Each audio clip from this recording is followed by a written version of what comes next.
Today we're going to do the Unit 2 Summative Lab Periodic Trends and Properties of Elements. Experiment Overview. The objective of this experiment is to identify periodic trends in the activity of alkaline earth metals. The reaction of magnesium, calcium, and aluminum with water and acids will be compared in order to determine the trend of activity within a group. So that would be comparing magnesium to calcium. So looking at our periodic table, magnesium and calcium are in the same group. So we're going to look at what happens to reactivity as we go down a group of metals. And then we're also going to look across a period. So magnesium and aluminum are both in period 3. So we're going to see what happens to reactivity as we go across a period. So for this lab, we need some distilled water, some litmus paper. So litmus paper will tell us if there's going to be a change in pH, a reaction plate, which is what I have here on the right side of the screen. I have a 24 well plate, a weighing dish, some forceps. You never want to touch chemicals, so I'm going to use forceps anytime I need to touch our chemicals, a thermometer, and then a pipette. So this is a pipette. We're just going to use that to add our solutions into the different wells. We need aluminum foil. So I already have my aluminum foil cut ready to go in a weighing dish. I need some calcium. Again, I have my 4 pieces ready to go in a weighing dish. And then lastly, this is the magnesium ribbon that we're going to use. Safety in labs is very, very important. Calcium and magnesium are reactive, flammable solids. They're going to be skin irritants. So again, that's why we're going to use the forceps rather than touching these metals with our hands. When we get to the part where we're using hydrochloric acid, it is toxic by ingestion, inhalation, it's corrosive to skin and eyes, so we want to avoid contact with hydrochloric acid. We always want to wear chemical splash goggles. We don't need gloves for this lab, but they're available to further protect your hands, and always wash your hands before leaving the lab. So I already did steps 1, 2, and 3. I have my calcium, my magnesium, and my aluminum in the weighing dish. I have my reaction well plate shown in the diagram, which is down here. So I have my well plate set up. There actually are letters and numbers printed on here, but since that's kind of hard to see, I wrote them along the side so we make sure we're using the correct wells.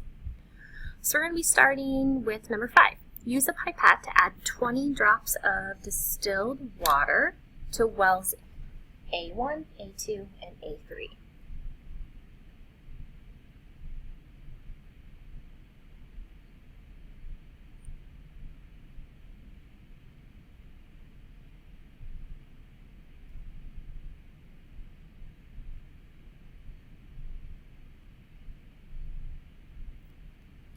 Alright, so I have water in each of those wells, and we're going to use a thermometer, and we want to know what is the initial temperature. So room temperature is usually about 22 degrees Celsius. Let's see what we're at.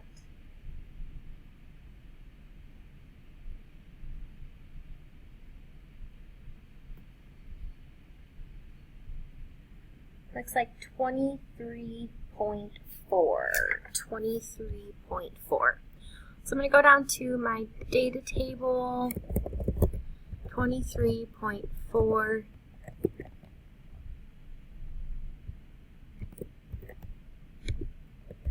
degrees Celsius.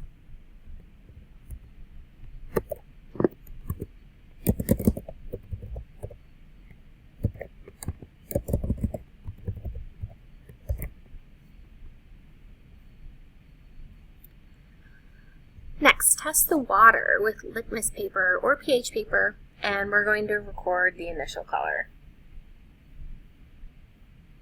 So here is my pH paper. I'm just going to measure one of them. They're all deionized water. And we have no change, it's neutral.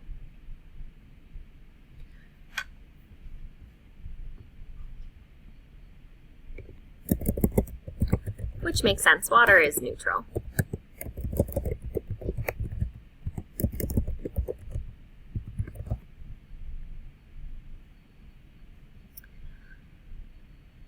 All right, steps 7, 8, and 9. I'm going to add calcium to well A1, magnesium to well A2, and then aluminum to well A3. We're going to observe each well, record any observations we see. We're also going to use a thermometer to measure the temperature. That will tell us if we have a change in temperature, which is one of our signs of chemical reaction. And then lastly, we're going to test the water and record any color changes to our litmus paper. All right, so here's my piece of calcium going into well A1, magnesium into A2, and my aluminum into well A3. So we should start making some observations in well A1. I see lots of bubbles forming. Remember, bubbles means there is gas production. I also see some steam, so that means we probably have a temperature change.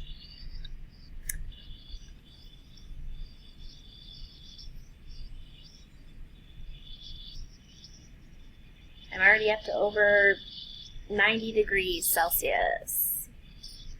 90.4, 91.8, 92.1.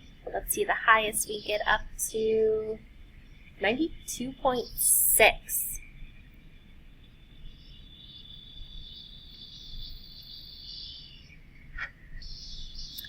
And then I can also take my litmus paper, and I see that it's turning blue, which means my solution is basic. So let's record some of those observations in our data table for calcium. So I see lots of bubbles. That means there is gas production. My solution is now basic because the litmus paper turned blue. And I think we said we got up to, what, 96.4 degrees Celsius. Well, A2, I don't see anything going on. I don't see any bubbles. The magnesium ribbon looks exactly the same. Let's measure temperature.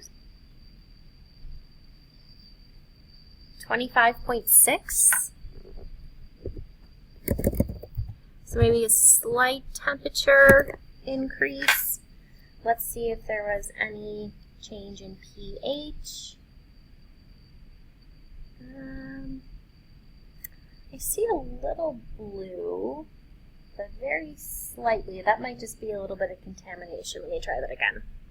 I think those forceps might have a little bit. Maybe a slight change.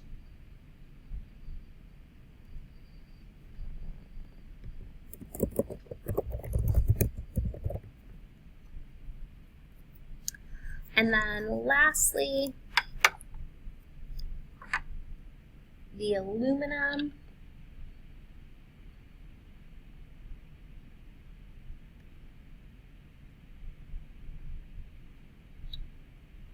We're still at about room temperature.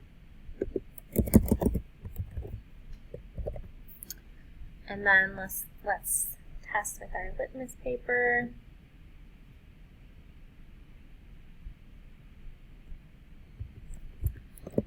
And again, this just might be a little contamination, but I see maybe a slight blue color there as well. I didn't really notice any change for magnesium in water, and I didn't notice any change for aluminum in water. So now we're going to do the same thing with hydrochloric acid. So we're going to have the same steps. We'll start by adding about 20 drops of hydrochloric acid to each well.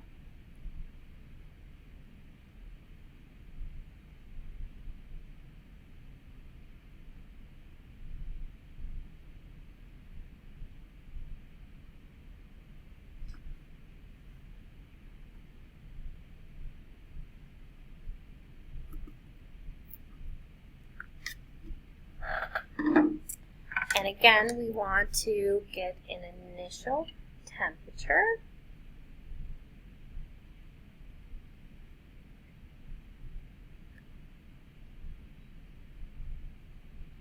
$24.7.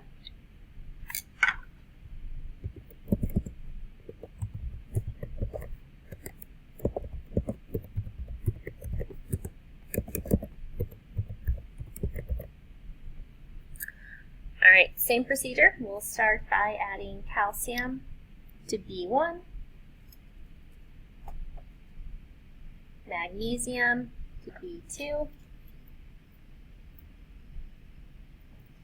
and aluminum to B3. So again, right away I am seeing lots of bubbles indicating gas production in B1, which is calcium.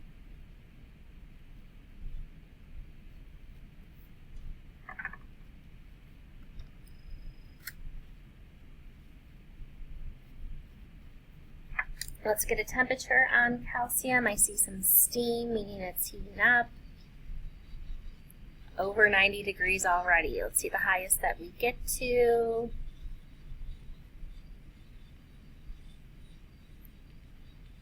$95.6. 95.6.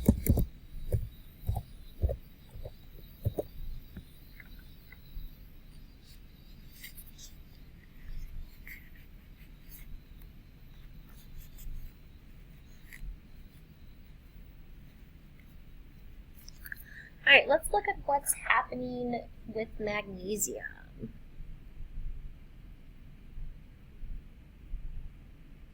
Let's get a temperature reading. See if we have any temperature change.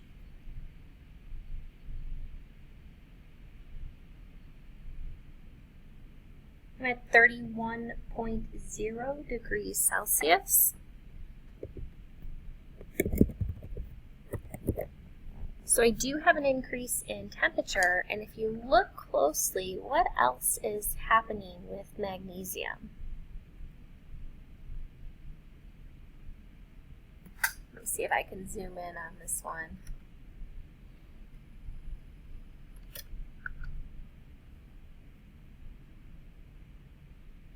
Do you see those bubbles that are forming? So if we see bubbles, that means that magnesium is also producing gas.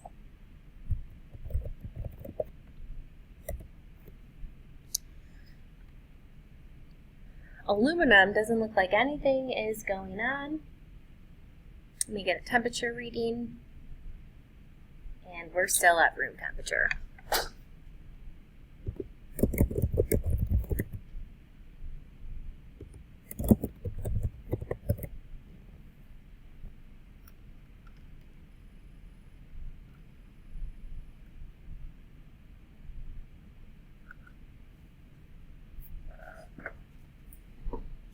All right, going on to row C. We're now going to do the same thing with calcium chloride.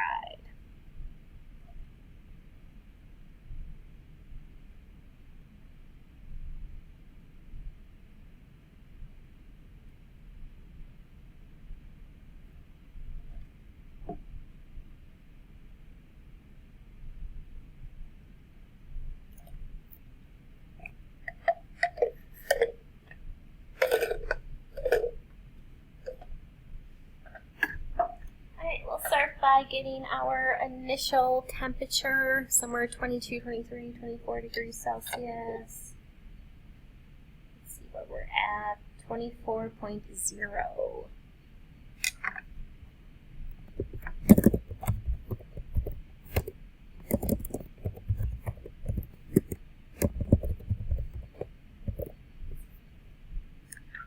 And we're going to follow the same procedure. Calcium in the first well, magnesium in the second well,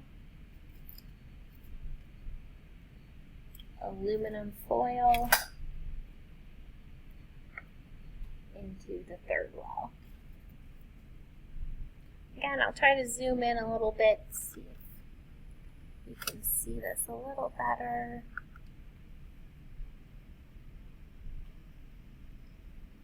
So again, right away I see calcium chloride is bubbling. Bubbles are a sign of gas production.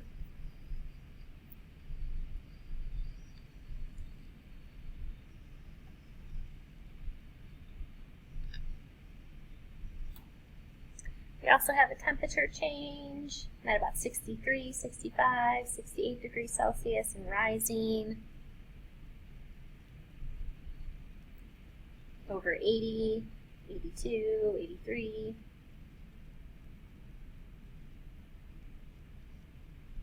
Over 90 degrees.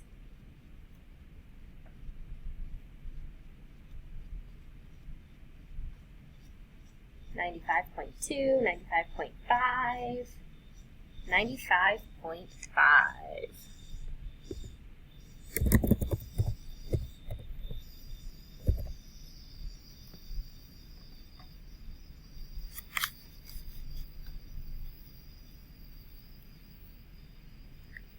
Alright, I know it's hard to kind of see through the video, but I don't see anything happening with magnesium, and I don't see anything happening with aluminum. Checking for temperature change. Magnesium does have a slight temperature change. I'm at 27.7.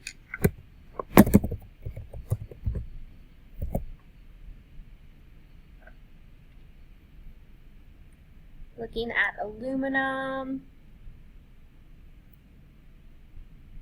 24.0, we're still at room temperature.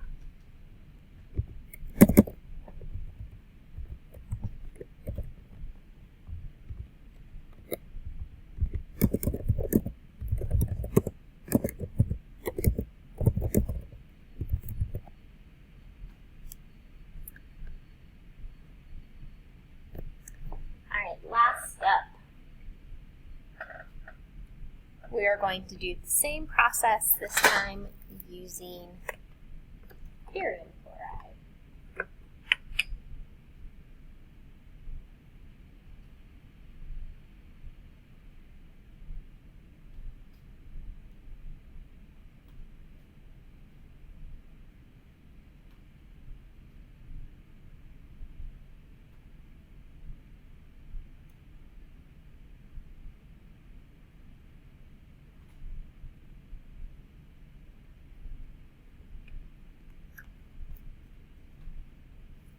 First thing we want to do is check our initial temperature so we know if we have a temperature change or not.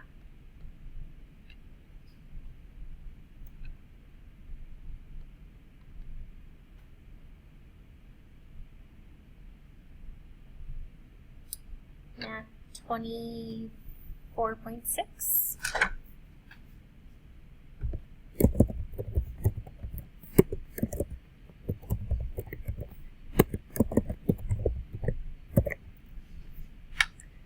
Alright, calcium into the first well. Magnesium into the second. Ball of aluminum foil into the third.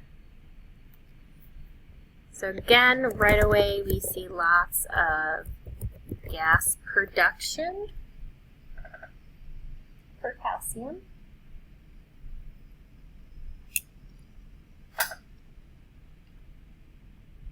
Temperature's increasing already.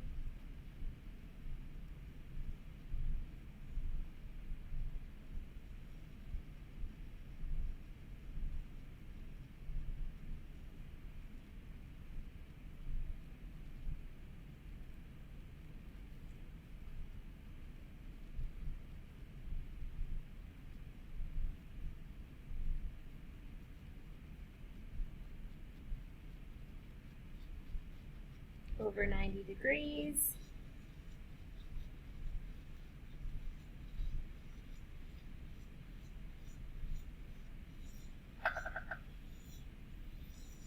.8.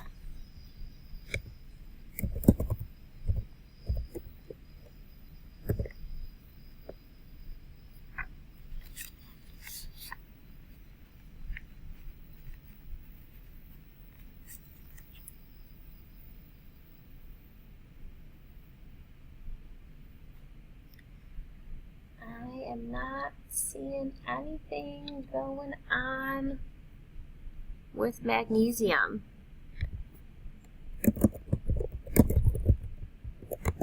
And I am not observing any changes to aluminum either. So last thing you want to do is look for any change in temperature. Again, magnesium, maybe a slight temperature change. I'm at 28.0 degrees Celsius.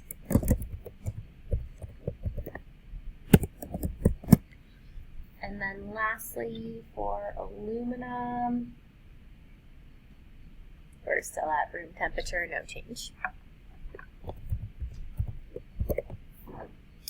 Alright, so that is it for our procedure. So what you guys need to do now is answer our post-lab questions.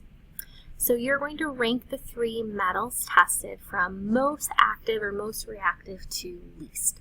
So think about your physical observations, think about our temperature changes, think about our change in pH, and try to figure out which metal was the most reactive, which metal was the least reactive.